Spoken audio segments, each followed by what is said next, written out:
Pelvic Floor PT, and today I have what I have called your first postpartum core workout. This workout is designed for somebody who has had a baby in the last couple of months and is ready to start working on their abdominal muscles again. There are a lot of things that you can do, and it depends a lot on how much you focused on building strength during pregnancy and how much you have rested in the last couple of weeks or months. There's a lot of variety here in what might be appropriate for you right now. As a result, I'm going to try my very best to make sure that the way that I teach incorporates a lot of modifications to make it both easier or harder depending on where you are and what you need. So today is kind of an experiment to see how does this work for you. The first time you use any of your muscles intentionally as part of a workout after you have a baby, it is not a demand, it is a request. And even more than that, it is a question. Can I do this? How does it feel when I do this? There's so much information out there about what you should be doing or this or that. And I struggle with that so much because what you should be doing is what feels good for your body. So with that in mind, as I give you recommendations and as we go through some different exercises today, the most important thing is what feels good in your body. And if just doing one exercise feels good and nothing else does, then you do one exercise. And if it feels awesome and you want to do so much more, like give yourself a day and make sure that you still feel that way after you have felt the effects of whatever it is that you end up doing today. And then you can build on that. And if it's feeling good and you're wanting to do more, then awesome. I am so excited for you. Let's do more. Let's build more. Let's do things harder. Let's push yourself a little bit more. And if it doesn't feel good, then don't worry about it. Everybody is different. Everybody's birth experience is different, and everybody's recovery from birth is different. So I need you as much as possible to not guilt trip yourself into thinking you should be doing something a specific way, because that's just not true. There is no way that things need to be done besides the way that feels good. So with all of that as an introduction, let's hop into a couple of exercises. One of my favorite ways to begin a core workout is working our glutes, because guess what? Your glutes are part of your core. Your core is not just your abs. It's your abs, it's your back, it's your glutes, it's all the muscles around there, including the pelvic floor and the diaphragm. So we'll end with a little bit of pelvic floor and we'll start with glutes. So I'm gonna have you lie down on your back. My ponytail's in the way, there we go. And we are gonna start with just really, really basic glute sets first. So a glute set is just where you squeeze your glute muscles, your butt muscles. So I'm just gonna have you squeeze your butt and then let go, and squeeze your butt and let go. It's not super visible, which is why I'm including a hand motion so that you can see what I'm doing. Okay, and now we're gonna turn this into a bridge. I just wanted to make sure you could find those muscles first. If you can't, keep practicing. But the bridge we're going to do is a traditional Pilates bridge, not a yoga or gymnastics bridge, where you lift up your hips and then set them back down. If this causes any discomfort or pulling in the vulva or vagina region, then decrease the intensity with which you're doing this. We do not want to have pain or discomfort while we are working out that is outside of the standard muscle kind of discomfort that you would experience from fatiguing muscles. If you had some pretty substantial tearing or episiotomy during a vaginal childbirth, this might not feel great. And if it doesn't feel great, then don't force yourself to do it. If it doesn't feel painful, but it just feels weird, you can try doing a Kegel where you pull your pelvic floor up and in, like you're crushing a blueberry inside the vagina. and see, okay, does it feel better if I do a Kegel while I am doing my bridges? If it does, great. If it doesn't, don't do it. It doesn't matter, it's not necessary. It's just a tool to make it more comfortable.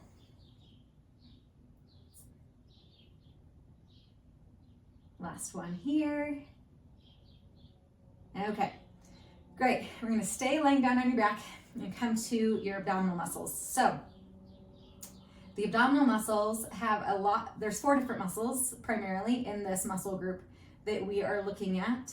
And we want to start by working on the muscles deeper than the 6-pack. The 6-pack muscles are great, they're important, but they are not the only muscles, and there are a lot of other things that we can work on. So I want to see if we can activate your deep core. What that looks like is pulling your belly button toward your spine. That's trying to just find those muscles, see if you can make them activate and come together.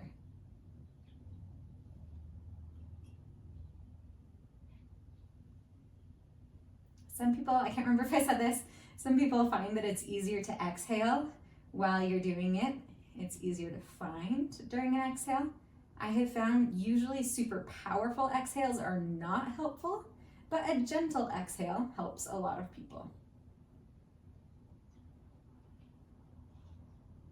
Okay, now we are going to move to what is called a bent knee fallout. So that same activation of those abdominal muscles, you are going to hold them pulled inward while you open one knee to the side, bring it back in, and then open the other knee to the side and bring it back in. Nice and gentle, back and forth.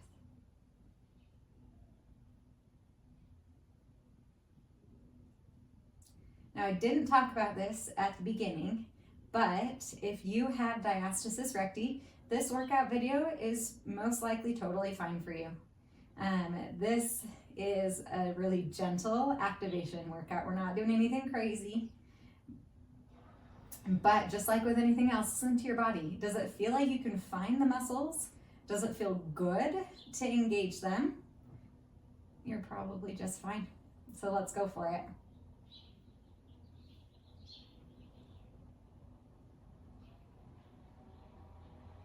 We're going to do 2 more on each side for this one. This is my very favorite core exercise if I don't want to work super hard, because it works my muscles, but it doesn't make me sweat. So this is the one I do in bed if I haven't done anything else today. Okay, next we're going to do the exact same concept, but you're marching your feet instead of opening your knees. So that same belly button to spine activation. If you're not moving your back, it makes it harder. If you flatten your back, it gets easier. So if it feels too challenging, go ahead and flatten your back all the way. That's totally fine. If it feels like this is okay and you're doing something and it feels nice, then I'll have you not force your back flat. Just let it rest. Pull that belly button to spine without changing the position of your spine. And then march one leg and then the other leg. Back and forth.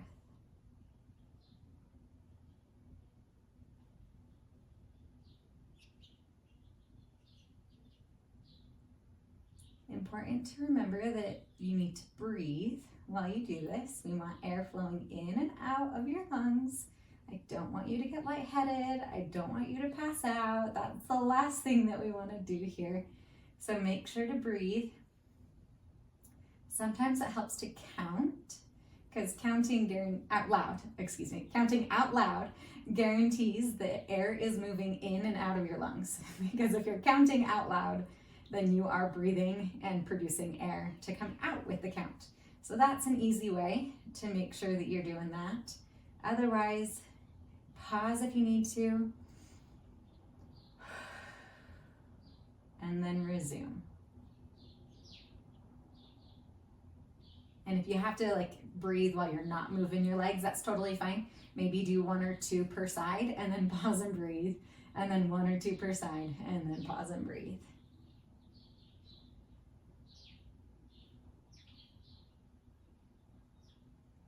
Okay, good.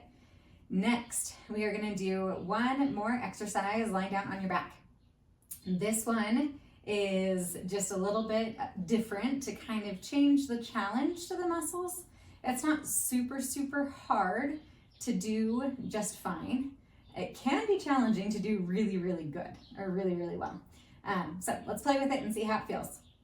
That same pulling your belly button muscles to your spine. And then I'm gonna have you do the smallest little crunch you could possibly imagine doing.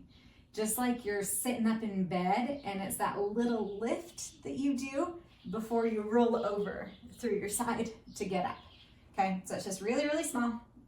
You can put your hands behind your head, cross your arms at your chest, put them on your ab muscles so you can feel what you're doing. I don't care what you do, but you're gonna gently pull that belly button to your spine and you're gonna do just a little bit of a crunch and back down. Just a little lift and back down. I'm not going very far at all. If this is hard for you, that's okay. I'm okay with it being hard and with you pushing yourself a little bit, but if it feels painful or uncomfortable on your pelvic floor, on your abs, then pay attention to it. What does it feel like? Does it feel like my muscles are working and they're sore? And okay, if it feels okay to push through the soreness, you can try. If it feels painful, then don't. If your neck is the one that is talking to you here, then just go until your neck muscles need a break, and then you can resume and do a few more.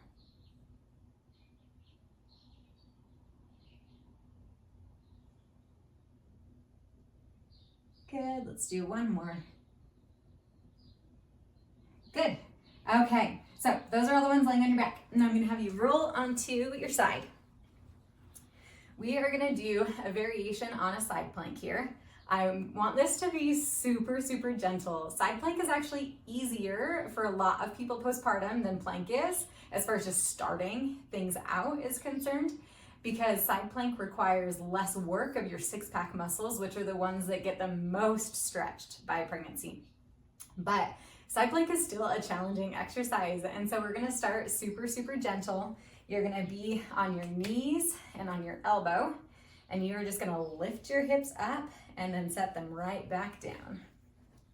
And then you're gonna lift your hips up and back down, and just go up and down. We're probably just gonna do 10 of these. Anytime you need to pause and breathe, you're welcome to do so. Lift up and back down.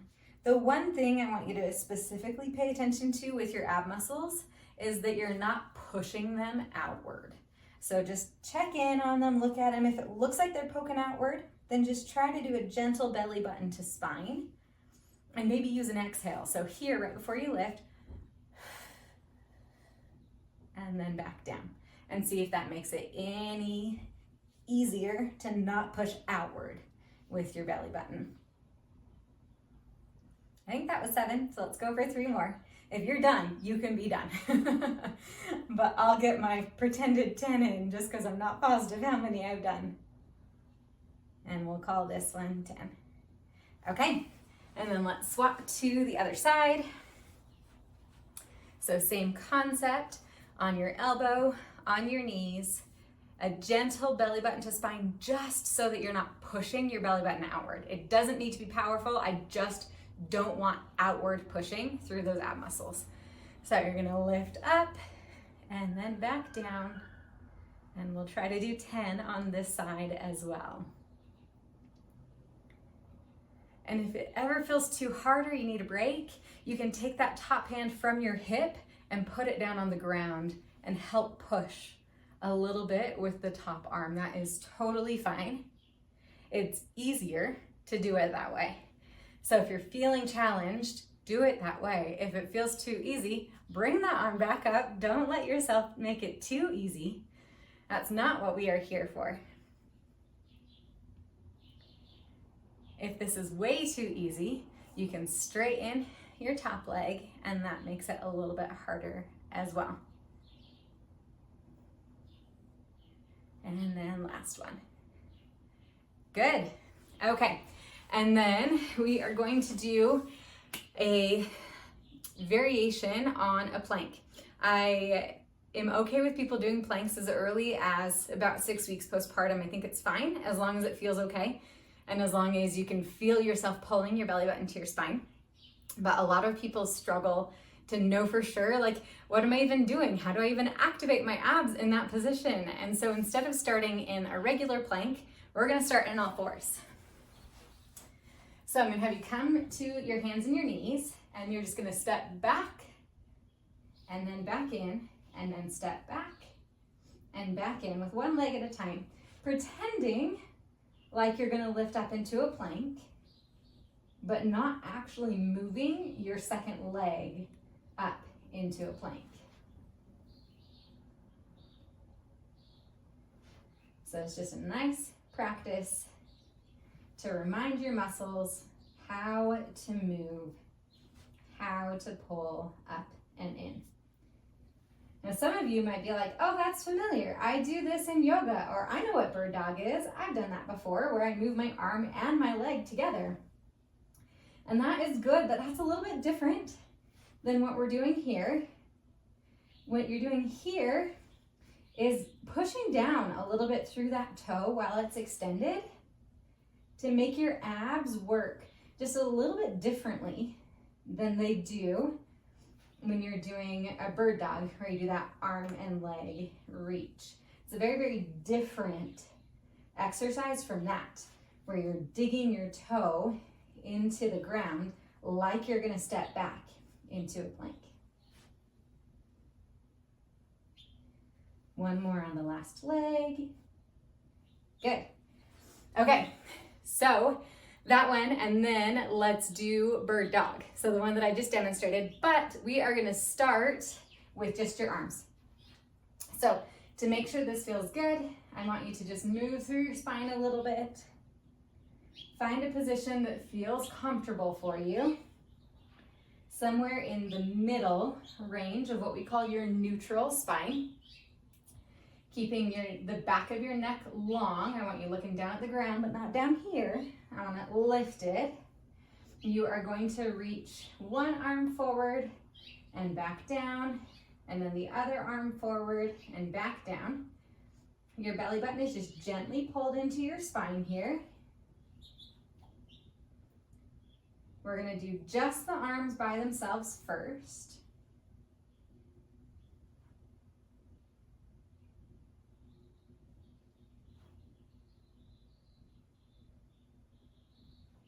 And one more on each side.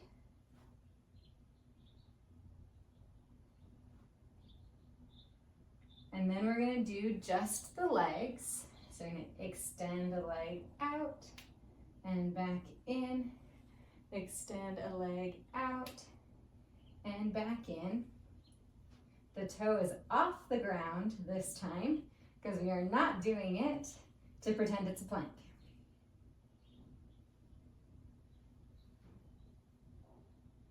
If this feels uncomfortable, again, on any stitches that are healing in the vulva or the perineum or the vagina, or at a C-section scar, then just don't go as far. Instead of lifting your leg, you can just slide your toe along the ground like that.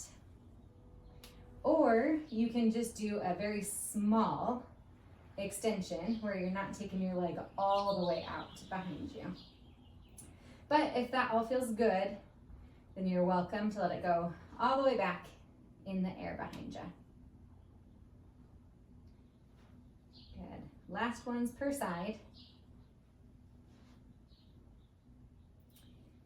Good. And then the final exercise is, in this position, is bird dog. So you are going to reach your opposite arm and leg, and then back, and then the other side. Now, if the arms did not feel good, you're not going to do this. We're not going to make it harder until the easier ones feel good. So listen to your body. Make sure that things feel comfortable, that your body is happy with the movement that you are doing. And if it's not, then this one is not for you right now. We've got 2 more per side.